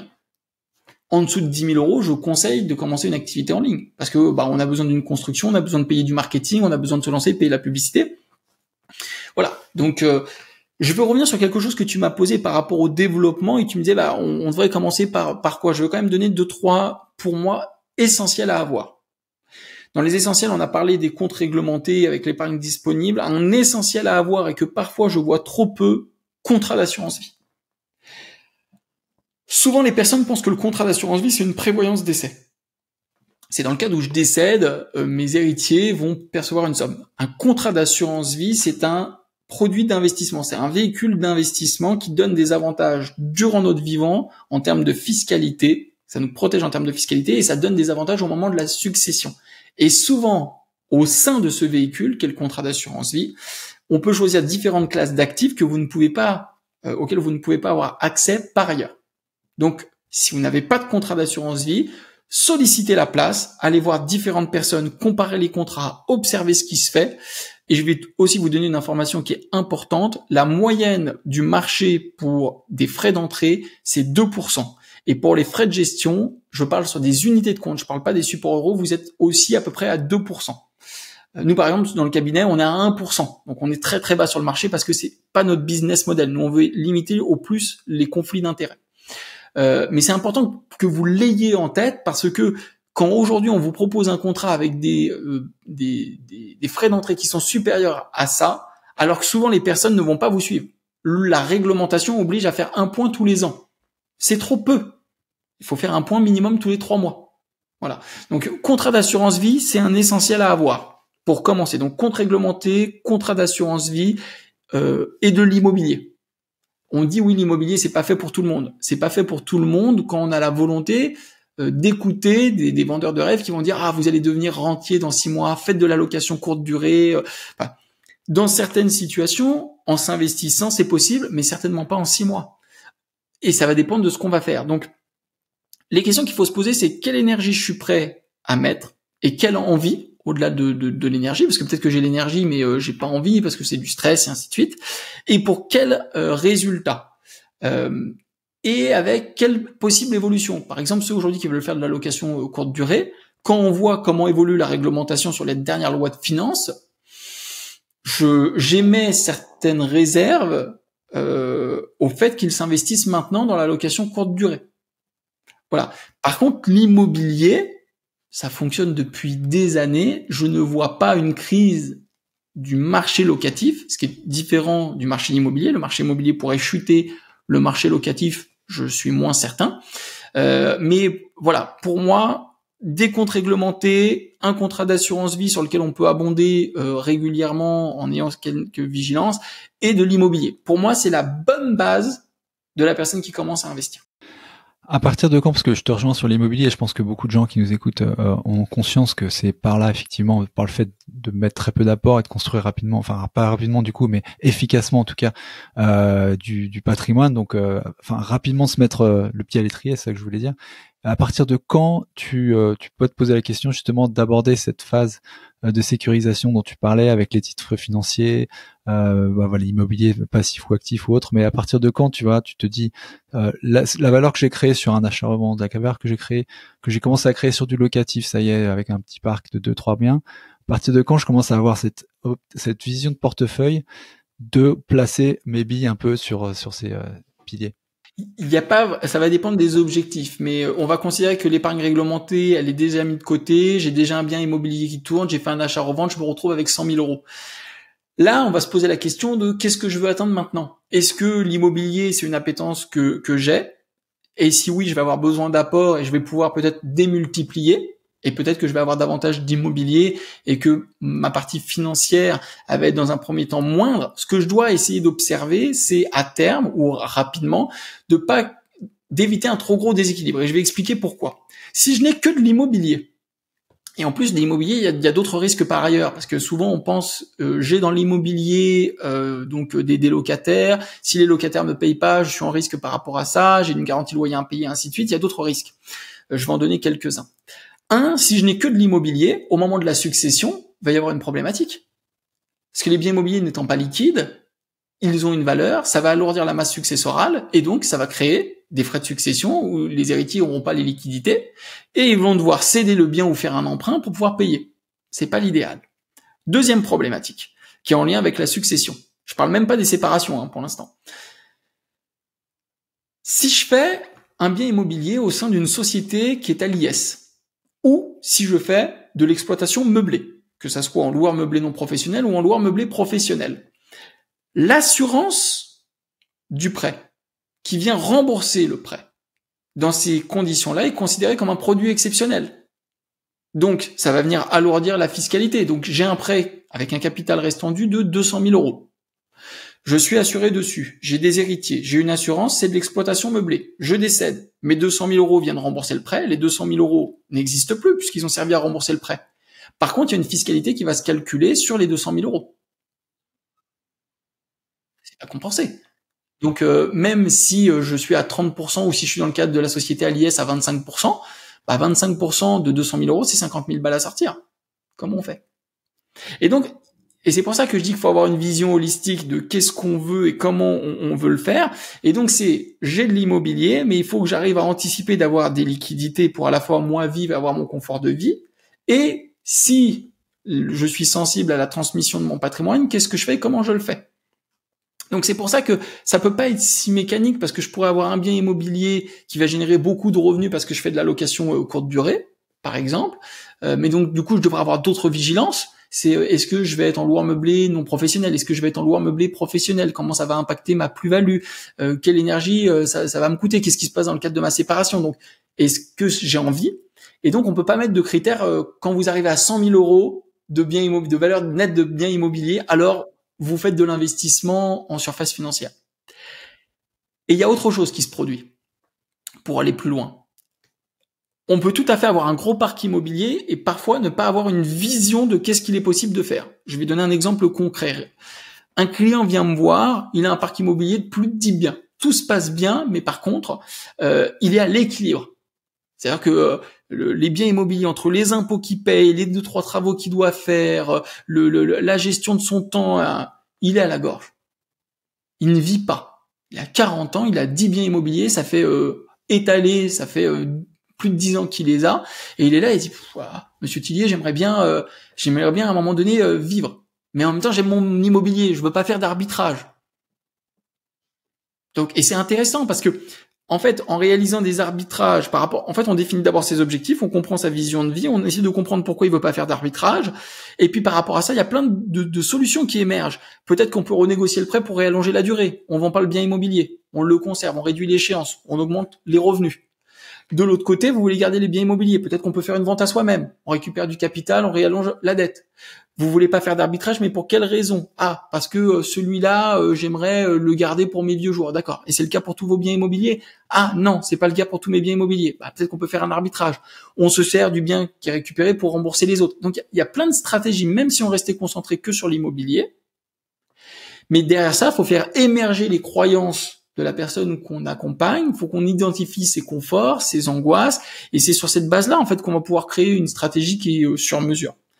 mais dans 99% des cas, les personnes en fait n'identifient pas parce qu'elles n'ont pas cette vision. Et comme sur le marché, c'est pas une approche produit qu'il faut avoir dans ce cadre-là, mais une approche de conseil, bah, en fait ça pullule pas en fait sur Internet. J'ai fait beaucoup de tests, c'est pas le sujet, mais sur l'intelligence artificielle. Et pour l'instant, c'est encore trop jeune. Déjà, c'est faux. Souvent, les questions qu'on pose, les réponses qu'on obtient. Moi, j'aime bien challenger l'intelligence artificielle. Tu veux dire avoir un IA qui remplace un CGP, c'est ça? Ouais. Pour l'instant, c'est impossible. C'est impossible. Et même pour les avocats, ils disent que oui. Et moi, j'ai fait plusieurs tests. En fait, les réponses sont souvent fausses ou inadaptées. Donc, c'est difficile. Moi, j'adorerais. Ça veut dire que demain, on a révolutionné le marché. C'est-à-dire que les personnes, elles auront une interface. J'essaye, mais pour l'instant, ça marche pas. Il y a un truc intéressant que j'ai noté là dont tu viens de parler, c'est vraiment, enfin, j'ai l'impression que qu'il faudrait limite en fait quand on commence à investir déjà se créer, enfin analyser tous ces contingences finalement, les cas de coup dur qui peuvent arriver et essayer de mettre un chiffre dessus dans un premier temps parce que c'est pas évident, mais il y a peut-être des trucs qu'on voit pas, voilà. Est-ce que je me sépare concrètement combien je paye et combien il faudrait que j'ai, tu vois. Il y a autre chose qui est difficile, c'est que ce qu'on demande, ça serait aux personnes de savoir ce qu'elles ne savent pas. C'est-à-dire qu'en fait, et c'est très difficile. C'est d'ailleurs, moi, c'est un test que je faisais avec les clients quand j'intervenais en entreprise. C'est quoi votre idéal de vie? D'après vous, vous êtes sur Terre, pourquoi?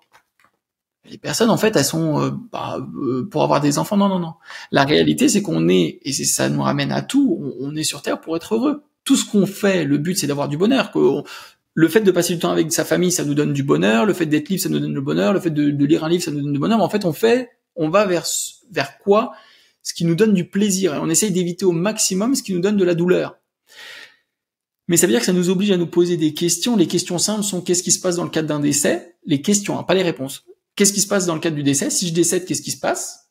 Si on se sépare, si on est en couple, qu'est-ce qui se passe? Ce sont les questions les plus simples. Mais après, il y a si je perds mon emploi, et souvent c'est des questions que les personnes, et c'est pour ça qu'elles ne passent pas à l'action. Souvent, je posais des questions à des personnes. Ok.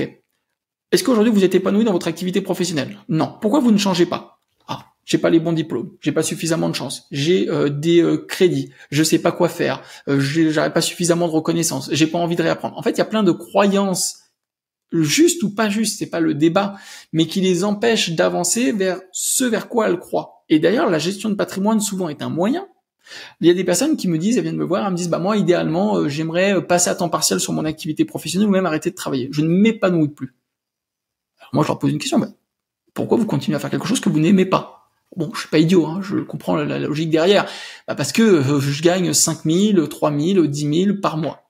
D'accord. Donc, si aujourd'hui, dans le cadre de l'accompagnement, on arrivait à vous faire atteindre ce niveau de revenu-là, et j'entends dans les mêmes conditions, avec la fiscalité, tout compris, est-ce que vous continueriez de travailler?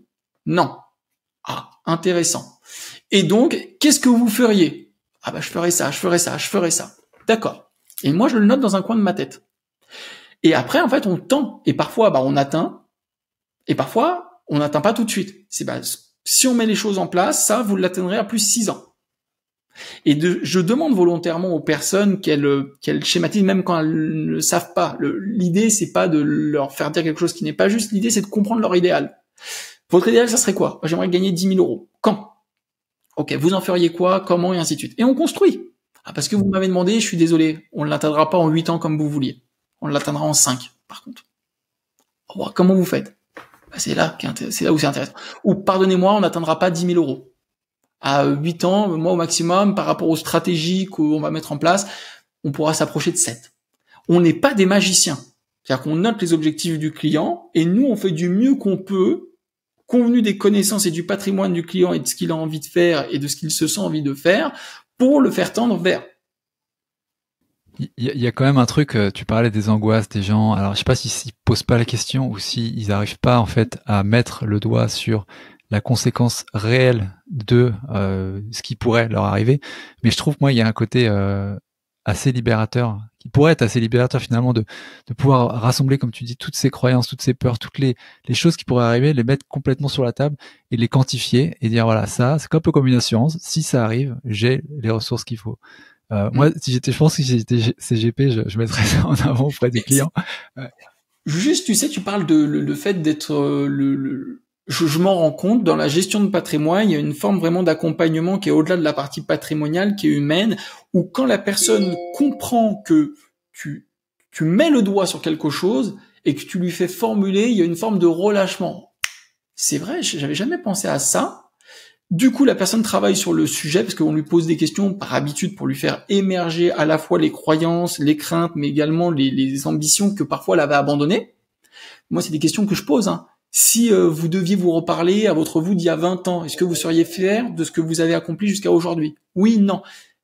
Les personnes comprennent rapidement que nous, on a zéro jugement, zéro interprétation. Moi, je suis pas là pour dire c'est bien, c'est mal. Moi, je suis là pour dire, ok, si vous deviez vous reparler à vous, voilà, qu'est-ce que ça donnerait? Et parfois, les personnes, ça leur fait un électrochoc. Je leur dis, aujourd'hui, vous avez 50 ans. Donc, la retraite, c'est pas tout de suite, mais vous avez encore, on va dire, jusqu'à 80 ans pour vivre. Donc, les 30 ans qui vous restent à vivre, comment vous voulez les vivre? Et voilà, qu'est-ce qu'on doit identifier? Voilà, qu'est-ce qu'on doit faire? Et les personnes, il y a, pour reprendre ce que tu disais, cette forme de, j'ai compris qu'en travaillant sur ces thématiques-là, avec Luctili ou pas Luctili, d'ailleurs, ça n'a pas d'importance, ou avec Privéos ou pas Privéos, ça n'a pas d'importance, mais qu'il y a quelque chose à faire qui n'est pas de l'ordre de l'utopique ou du rêve. Par contre, oui, ça demande de l'investissement en temps et en effort intellectuel, parce que ça veut dire que tu vas devoir aller faire une introspection, chose qu'on a peu le temps ou pas le temps de faire quand on n'en a pas conscience. C'est pour ça que je revenais sur tu ne sais pas que tu ne sais pas. Donc quand tu as besoin de gérer ton activité professionnelle, les enfants, la vie de couple, te détendre un peu, une série Netflix, tu te dis pas est-ce que je vis la vie que j'ai envie de vivre? Non, en fait, t'es dans le feu de l'action et tu fais du mieux que tu peux avec ce que tu as. Voilà. T'as des trucs, des choses qui aident les gens justement à mettre le doigt sur des trucs, à se poser ces questions dures, mais qui nécessaires, à simuler mieux, à projeter. Qu'est-ce que tu utilises pour aider les gens justement à peut-être plus se projeter, parce qu'il y en a qui ont un esprit très cartésien en disant voilà, c'est ça, d'autres qui préfèrent justement, ou qui peut-être ont peur, ou qui savent pas forcément, tu vois. On a les deux, parce que de toute manière, l'approche au départ, elle ne peut pas être que cartésienne. Ça peut pas être A plus B égale C. Dans les chiffres, quand on va faire des propositions, on pourra illustrer. Mais il y a des choses qui sont très terre à terre. Tu es en couple, tu as des enfants. Dans le cadre de ta succession, tu préfères avantager ton conjoint ou ta conjointe ou tes enfants. Ça, tu vois, c'est hyper cartésien. On n'a pas encore parlé de combien. Mais dans la démarche intellectuelle, tu es obligé de te poser une question d'ordre moral qui est de dire, si demain je disparais, est-ce que je préfère savoir ma femme avec plus de patrimoine, ou mon époux, avec plus de patrimoine et plus en sécurité, ou alors je considère qu'elle saura se débrouiller, je préfère avantager mes enfants. Ce qui n'a rien à voir avec l'amour que tu leur portes. Mais il y a cette question-là quand même qui existe. De la même manière,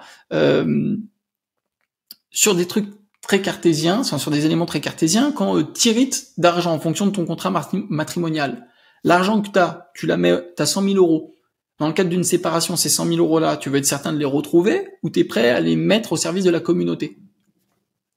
Et donc, il y a des éléments où, de toute manière, on peut tout chiffrer. On peut tout chiffrer. La seule chose qu'on peut pas chiffrer, c'est des choses qui ne se sont pas produites. Par exemple, si on était amené à se séparer, ça va dépendre. C'est-à-dire, ça va dépendre du patrimoine que vous aurez au moment où vous vous séparez. Alors nous, on fait une simulation à l'instant T. Mais et encore, peut-être que vous vous mettrez d'accord sur certaines choses. Ça va dépendre aussi du contrat de mariage. Ça va dépendre des dispositions. Autre chose hyper importante, je vais parler du matrimonial. Je vois souvent des couples pacsés qui ont entendu dire le Pacs, c'est comme le mariage. Pas du tout. Pas du tout. Il y a par exemple pour la reversion, c'est pas la même chose. Dans le cadre du mariage, on peut avantager avec des clauses qui sont différentes. Donation dernier dit vivant, clause de préciput, pas la même chose. Pacs, si vous n'avez pas fait de testament, c'est une faute grave. Si on est pacsé, on fait un testament. Parce que si vous décédez, le conjoint n'héritera pas de votre patrimoine. Donc ça, c'est hyper important. Et donc, on peut pas le mesurer à l'instant T, parce qu'on ne sait pas au moment où il décédera combien il aura. Mais on peut le mesurer à l'instant T, compte tenu du patrimoine qu'ils ont. Donc, Et c'est passionnant, hein. On peut en parler des dizaines d'heures. Je me demande d'ailleurs à cet égard si tu vois des évolutions dans la réflexion patrimoniale de tes clients, et notamment un mouvement qu'on voit pas mal aux États-Unis de finir à zéro, die with zero. L'idée de se consommer le capital, t'en parlais tout à l'heure. On crée du capital pour vivre de son vivant, de toute façon, en premier lieu. Est-ce que tu vois émerger ce genre de pensée auprès de tes clients, ou des trucs peut-être plus innovants aussi? Pas du tout. Okay. Pas du tout. Les personnes, en fait, elles ont vraiment cette volonté de transmettre beaucoup. Et c'est intéressant que tu dis ça, parce que moi, je suis, par exemple, exactement dans cette vision-là. C'est-à-dire que aujourd'hui, j'aime bien voir les enfants des autres. Moi, c'est pas une volonté que nous on a dans notre couple. Et moi, j'ai l'idée de transmettre le maximum de connaissances, de savoir, voilà. Je pars du principe que ça, c'est ce qui doit être important. Mais par contre, le patrimoine, non. Et pour autant, je suis généreux pour inviter, mais par contre, je me dis quand je pars, j'arrête tout consommer. Mais dans les clients, pour reprendre ta question, pas un client, pas un seul. Mais souvent parce que ils ont des enfants. Voilà. Et même ceux qui n'ont pas d'enfants, j'ai une personne en tête, c'est un neveu. Mais il y a cette volonté de se dire, et il y a autre chose qui se passe, parce qu'il y a une forme de mentalité. Quand on a suffisamment eu de matériel dans sa vie et qu'on l'a suffisamment exploité, qu'on l'a suffisamment consommé, il y a un moment donné où on vit assez simplement. Et la volonté justement de pas trop transmettre non plus en capital à ses enfants, tu la vois aussi? Ouais. Non, alors je la vois mais pas dans mes clients, des personnes qui se disent je ne veux pas donner cette mauvaise. Moi j'ai des associés par rapport avec leurs enfants par exemple, ou des partenaires qui sont aisés et qui ne gâtent pas les enfants, qui ne les aident pas pour les plus grands, parce qu'ils veulent qu'ils aient cette notion de valeur de l'argent, de ce notion de valeur travail, d'investissement, et donc c'est plutôt une conviction. Alors pour l'instant, il n'y a pas la question de la transmission, mais il y en a un, par exemple, lui, il dit, moi, je donnerais tout à une association. Il l'a pas fait, il n'a pas pris ses dispositions. Mais pour ses 2 enfants, lui, c'est ce qu'il se dit. Ouais, c'est ça, ce que j'allais voir en termes de produits financiers qui pourraient permettre ce genre de choses. Finalement, il y a que la défaisance réelle, quoi. C'est-à-dire, tu alloues ce capital ailleurs, mais il n'y a pas une sorte d'option où, tu vois, tu pourrais le faire, mais j'imagine que c'est un peu trop compliqué de dire, je veux que mon enfant commence à construire de par lui-même. Et si il se passe un truc, peut-être qu'il pourrait avoir accès, tu vois.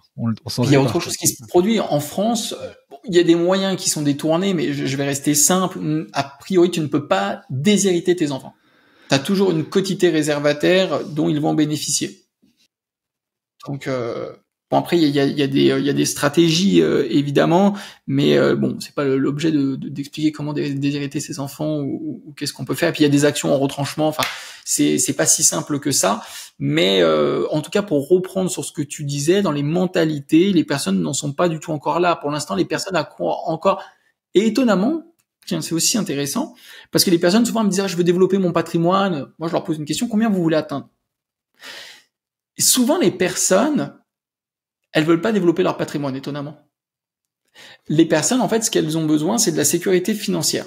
Elles ont besoin qu'elles ne manqueront jamais pour se loger, se nourrir, profiter de la vie. Mais quand je leur dis, ok, ça vous intéresse d'avoir 10 millions d'euros de patrimoine? Souvent, les personnes, elles me disent, non. Ok. Ça vous dérange pas? Elles me disent, comment ça? Je lui dis, si vous avez 10 millions d'euros de patrimoine, a priori, ça peut être générateur de choses à gérer. 10 millions d'euros de patrimoine d'immobilier, ça peut être générateur. Alors, vous pouvez déléguer à quelqu'un, mais il n'empêche que ça va générer. La question, je la pose, elle n'est pas anodine. C'est que, est-ce que votre objectif, c'est d'avoir des revenus et un minimum de patrimoine? Mais ce sont plutôt les revenus qui vous intéressent, parce que vous pouvez avoir 10 millions d'euros de patrimoine et pas avoir de revenus. C'est pour ça que tout à l'heure, j'en parlais. Quand on fait des investissements, il y a des investissements qui peuvent être cumulatifs, mais il y a des investissements qui peuvent être uniquement de valorisation ou uniquement de rendement. Et souvent, ce que les personnes veulent, c'est du rendement. Ce qu'ils veulent, en fait, c'est d'avoir des revenus de manière récurrente qui vont leur permettre d'allouer leur temps comme ils le souhaitent.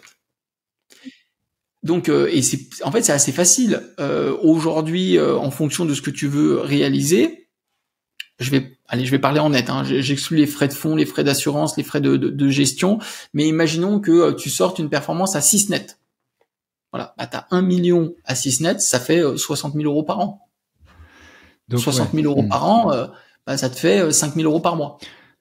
avoir ce Mais, capital qui travaille pour toi dans cet objectif de rente. mais atteindre 1 million, quand tu vois avec l'immobilier, les arbitrages, alors je dis pas que tu le fais en un an, mais c'est atteignable.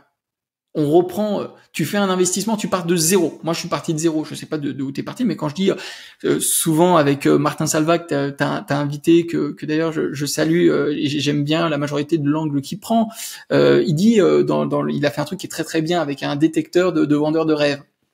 Et il dit souvent, il y a des histoires qui font pleurer dans les chaumières. Et il a raison en storytelling. Je suis le contre-exemple. Je pars de zéro. J'ai pas de réseau. J'ai pas de connaissances financières, zéro. Quand j'ai commencé dans la banque, je savais pas ce que c'était un virement. J'ai pas d'argent. À l'époque, je fais un crédit à la consommation pour m'acheter une moto à 12 000 euros. J'avais même pas de voiture, j'avais même pas de logement, rien. Et aujourd'hui, j'ai réussi à constituer, j'habite au Portugal, j'habite au patrimoine, c'est un autre pays, mais j'habite au Portugal, et je suis très content. Et je suis parti de rien. Ça veut dire que je suis pas plus intelligent que la moyenne, c'est faux. Je pense qu'à partir du moment où on a un investissement, tout le monde peut le faire. Ça prend du temps. J'ai commencé quand j'avais 20 ans, j'en ai presque 40. Ça m'a pris 20 ans. Voilà. Mais tout le monde peut le faire. Et souvent, j'ai des personnes qui viennent me voir, ah, pour moi, c'est trop tard. Ils ont 50 ans, 55 ans. Je vous le dis, ce n'est pas trop tard, y compris pour l'immobilier. Et j'ai des personnes, en fait, dans chaque situation, il y a des avantages et des inconvénients. Je suis jeune, je n'ai pas d'expérience, je n'ai pas de financier. Par contre, j'ai du temps. J'ai de l'expérience, donc j'ai un certain âge, j'ai de l'expérience de vie et peut-être que j'ai un petit peu plus de moyens financiers ou pas d'ailleurs. Mais ça veut dire que je vais adapter mes moyens, mes investissements par rapport à ce que je veux faire. Et c'est ça qui est passionnant, c'est qu'il y en a pour tout le monde, en restant réaliste, évidemment. Quand j'ai 60 ans, si j'ai pas 1 million d'euros, ça va être compliqué dans ma vie par rapport à mes objectifs. Peut-être que j'ai pas envie d'avoir des revenus passifs. Peut-être que j'ai envie de vivre mes 10 prochaines années ou 20 prochaines années de la manière la plus qualitative possible. Voilà. Je pense que ça donnerait une super session à faire en live, tu sais, avec partage d'écran, peut-être études par rapport à un profil, un type de revenu, un type d'objectif. Ça pourrait être assez visuel.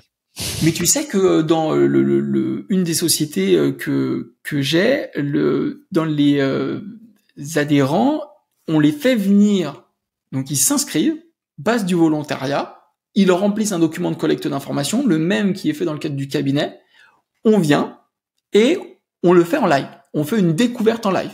Voilà, donc ils acceptent de se mettre à nu. Alors c'est un cercle fermé, évidemment, et on étudie, on dit qu'est-ce que tu veux dans ta vie. On fait vraiment une découverte client et on pose des bribes de réflexion. Il faudra aller chercher dans cette direction. Alors évidemment, on n'analyse pas les documents, on met pas les stratégies au cordeau, évidemment, parce que c'est pas possible. Ça nous prend 5 semaines de faire une étude. Donc quand nous on signe une étude avec un client, le temps de récupérer les documents et ainsi de suite. Mais c'est intéressant en termes de réflexion. Parce que ça éduque la communauté à dire « Ah, ces questions-là, je me les suis pas posées, ça serait intéressant que je me les pose pour moi. » Et en me posant ces questions-là et en m'identifiant à la personne qui est en live, ça me permet d'avoir des bribes de réponses. Et ça, par exemple, ça n'existe pas encore assez, mais ça se démocratise. Tu nous parles justement de ressources et en particulier du coup de l'Académie du patrimoine que tu as lancée récemment. Oui, complètement. L'Académie du patrimoine, elle est partie de cette base-là. En fait, on a fait un constat sur le marché qui est simple. C'est qu'il y a des personnes qui n'ont pas eu d'éducation financière. À l'école, pas d'éducation financière. On n'en a pas reçu, ni toi, ni moi, ni personne. Il n'y a pas que ça d'ailleurs.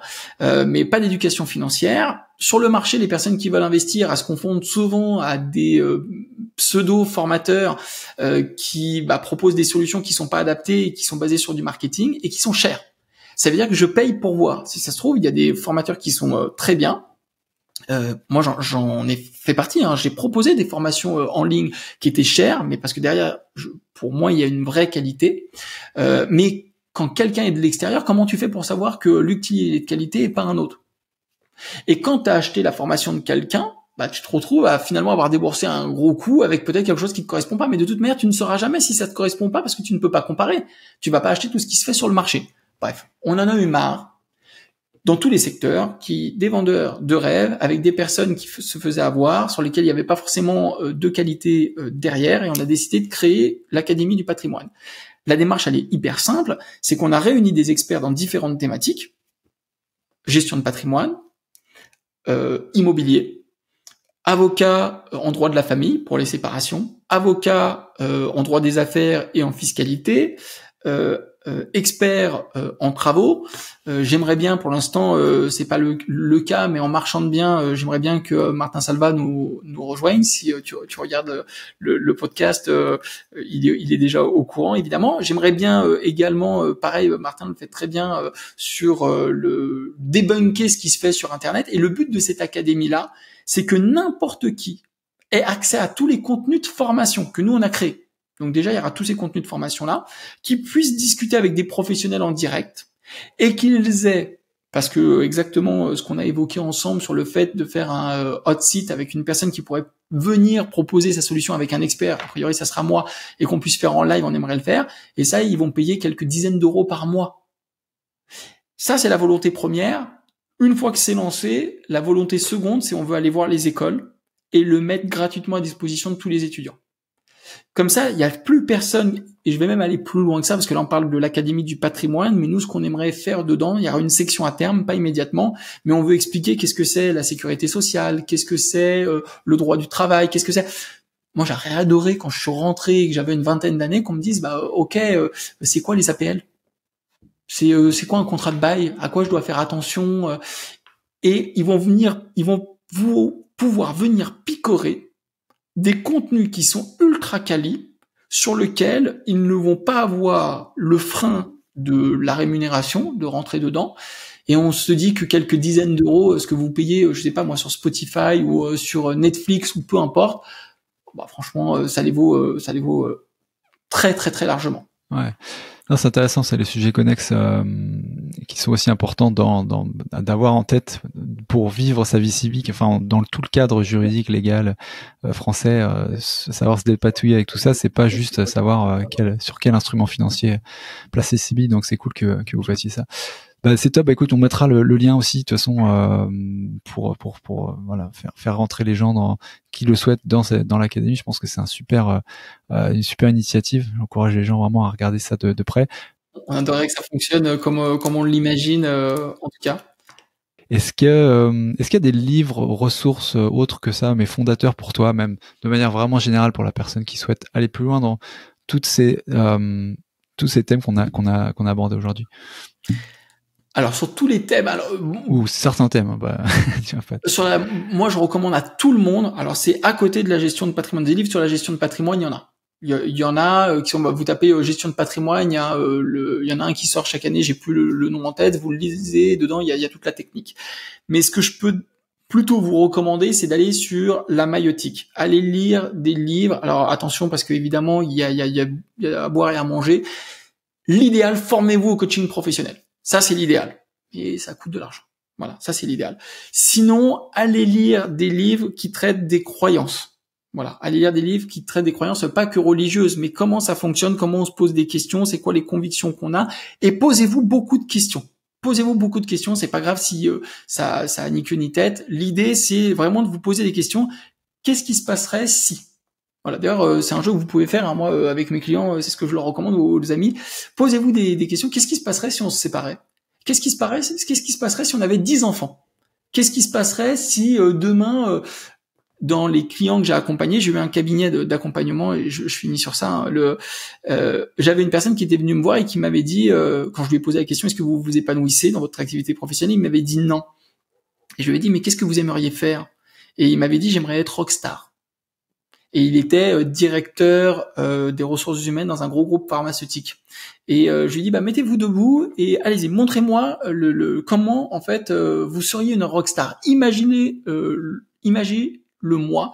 Et je lui demandais qu'est-ce que la foule scande, qu'est-ce qu'elle dit, comment, pour comprendre en fait. Et l'idée, c'est de se stimuler intellectuellement et inconsciemment pour tendre vers son objectif.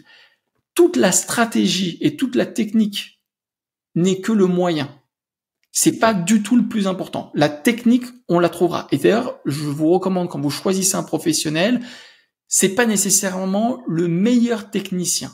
C'est celui qui aura la meilleure compréhension de la situation que vous avez et qui saura vous mettre en contact ou aller chercher l'information pour répondre aux stratégies dont vous avez besoin. Voilà, donc c'est plutôt dans cette direction-là que je vous encourage à aller, et pas nécessairement sur de la technique. Même si la technique, vous n'aurez pas de difficulté à la trouver. Et des livres, moi c'est tout un parcours. Donc c'est plutôt les formations, mais j'ai pas de livres parce que il y a Robert Dills, il y a Anthony Robbins, il y a qui d'autre encore en livre. Il y a Hypnose d'Olivier Lockert aussi qui est très intéressante sur les mécaniques. Il y a Marshall Rosenberg, évidemment, sur la communication non violente. En tout cas, moi, c'est des livres que j'ai lus et qui ont participé à mon cheminement. On pourrait croire que je suis purement technique, mais pas du tout. Pas du tout. Même si j'adore la technique, hein, j'aime beaucoup. Mais dans les profils aujourd'hui que nous voyons apparaître, il y a des personnes qui sont des vendeurs de produits, il y a ceux qui sortent de l'école et qui sont des techniciens. Ah, je sais ce que c'est une holding, je sais ce que c'est un démembrement, je sais. Et donc, ils ont une jouissance, et c'est normal, de se dire, ah, je vais mettre ça en place pour le client, mais souvent, le simple est l'ami de l'objectif. Le client, il a besoin de comprendre qu'est-ce qu'on met en place, et dans les situations, souvent, on n'a pas besoin de faire des usines à gaz. On a besoin du conseil juste à l'instant T, avec une précision dans ce qu'on va recommander, mais je fais pas pour tous mes clients des holdings, parce que souvent c'est pas adapté. Pareil, parfois je vois des choses qui sont insensées sur des montages, ou alors des conseils qui sont donnés. Je vais en donner un. Après j'arrête. Hein, moi je pourrais parler des heures.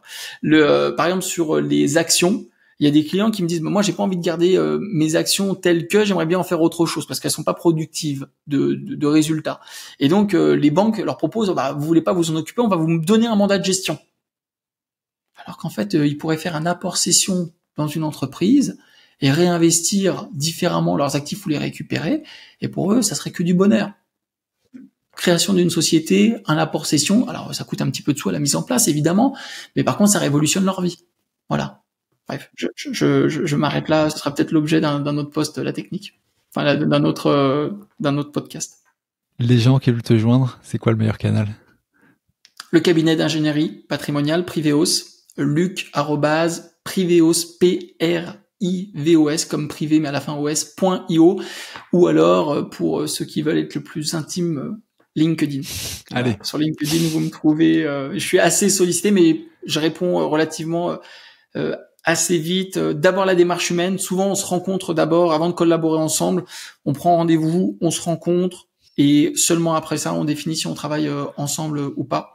Allez voir le site pour voir la dynamique, hein, www.privos.io. Vous me retrouverez une photo de moi avec un petit mot. Excellent. Merci beaucoup, Luc, pour toutes ces précisions. Merci de m'avoir invité. Voilà, c'est toujours pareil. On a envie de donner beaucoup, mais j'ai largement apprécié ton accueil et tes questions ultra pertinentes. Donc, je continuerai de suivre avec beaucoup de plaisir le podcast Les Investisseurs 4.0. C'est gentil. Merci à toi. À bientôt. À bientôt. Salut, Luc. Ciao.